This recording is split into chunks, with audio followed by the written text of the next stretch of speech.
अच्छा चलिए, अब एक पहेली हमारी जनता के लिए आप लोग बुझा दीजिए। सबसे पहला सवाल, क्योंकि अब दूसरे दौर की वोटिंग का वक्त है। पहले दौर में जो कम वोटिंग हुई है, बीजेपी कहती है कि कांग्रेस वाले तो जो थे उन्होंने समर्पण कर दिया कि बीजेपी की जीत हो रही है, इसलिए वो वोटिंग के लिए निकले ही नहीं। आप कहते हैं कि बीजेपी का वोटर नहीं निकला। क्या कहा था आपने? सुबह सुबह 3 घंटे आरएसएस संभालती थी, वो लोग नहीं निकले, यही कह रहे थे ना? नहीं, इनका बीजेपी का नारा हमेशा रहता था, हाँ। पहले मतदान फिर जलपान। इस बार ये नारा सुना ही नहीं दिया। ये नारा कहां से आता था, क्यों आता था? आप कह रहे हैं कि सुबह सवेरे सिर्फ बीजेपी का वोटर आता है। आप सुन रहे हैं, आप क्या कह रहे हैं? सुनी मेरा कहना है कि बीजेपी का वोटर मुखर होकर सुबह वोट डालता है। बीजेपी वाले कहते हैं कि हम सबसे पहले वोट डलवाते हैं अपनी। इस बार 3 घंटे की पोलिंग कम रही है। और अंजना जी, 2002 से लेकर तमाम आप आंकड़े उठा लीजिए। अगर कल वोटिंग में 5 तारीख को ज्यादा परसेंटेज सुबह में आ जाता है वोटिंग के लिए, तो आप कहेंगे कि बीजेपी के वोटर्स हो गए, बीजेपी जीत रही है? देखिए, मैं ऐसा नहीं कहूंगा कि जीत रही है। अब मैं नहीं कह रहा हूं जीत रही है, लेकिन कहीं ना कहीं एज मिलेगा बीजेपी को। अगर शुरुआती दौर में बीजेपी के मतदान ज्यादा होंगे तो एज मिलेगा। लेकिन मैं कहना चाहूंगा कि आप डांग देखिए, पिछले दौर की अगर साउथ गुजरात देखेंगे, जो ट्राइबल एरिया है, और सौराष्ट्र का एरिया जो किसानों का और ग्रामीण एरिया है, उसमें 70% और 65% से ज्यादा पोलिंग है।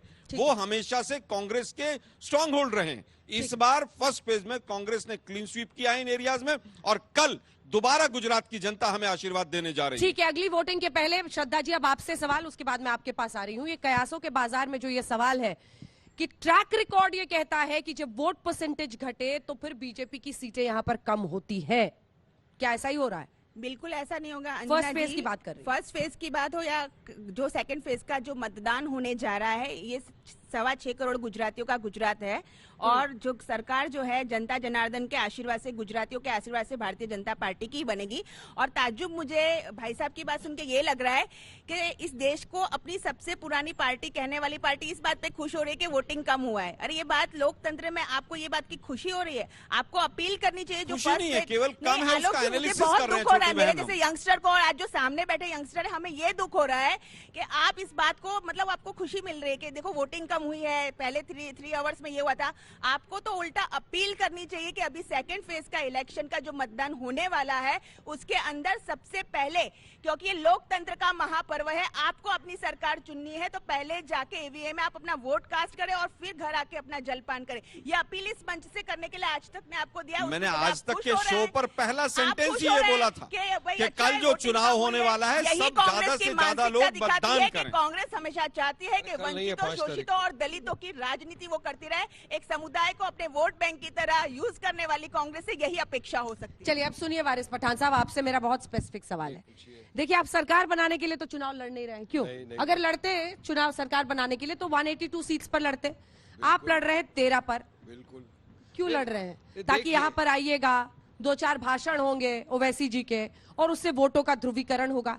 क्या पोलराइजेशन आपका मकसद है गुजरात में? सिंपल और स्ट्रेट फॉरवर्ड सवाल। देखिए अंजना जी, चुनाव लड़ना चाहिए। जिस तरह इन सियासत पार्टी को चुनाव लड़ने का अधिकार है, डेमोक्रेसी ने हमको भी अधिकार दिया और हम लड़ रहे हैं। हर चीज की शुरुआत होती है।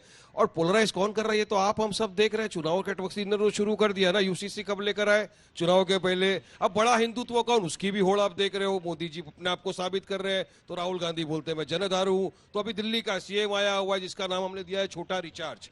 वो इन्हों से 2 कदम आगे चला गया। वो तो बोलते हैं नोट पे भी भगवान की तस्वीर होना चाहिए। और अब उनको सवाल किया कि आप सिर्फ हिंदुओं की बात क्यों करते हो, मुसलमानों की बात क्यों नहीं करते?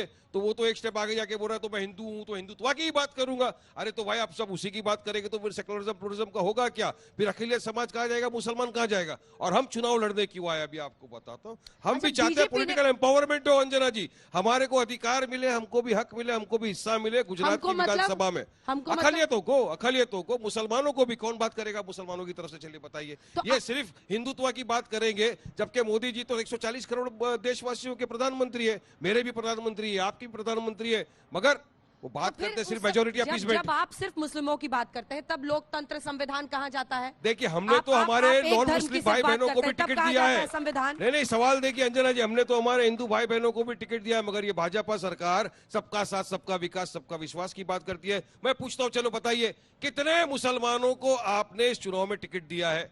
एक भी नहीं। नॉट अ सिंगल, क्यों नहीं श्रद्धा जी दिया को इस आपने? पे कोई कंफ्यूजन ही नहीं है, इनकी नहीं, पार्टी नहीं, की सही है। नहीं, उत्तर प्रदेश हो तो, अंजना जी- गुजरात हो तो। अंजना जी, हाँ। वारिस पठान साहब भी मेरे भाई साहब हैं। कमलम जो है यहाँ से 30 किलोमीटर दूर है, आपको गाड़ी में बिठाती हूँ। आइए, कमलम संगठन जो ये लोग बार बार कहते हैं ना, मैं लोगों को बताना चाहती हूँ, 7 मोर्चे हैं, लघुमती मोर्चे की अच्छी खासी एसी वाली ऑफिस भी है।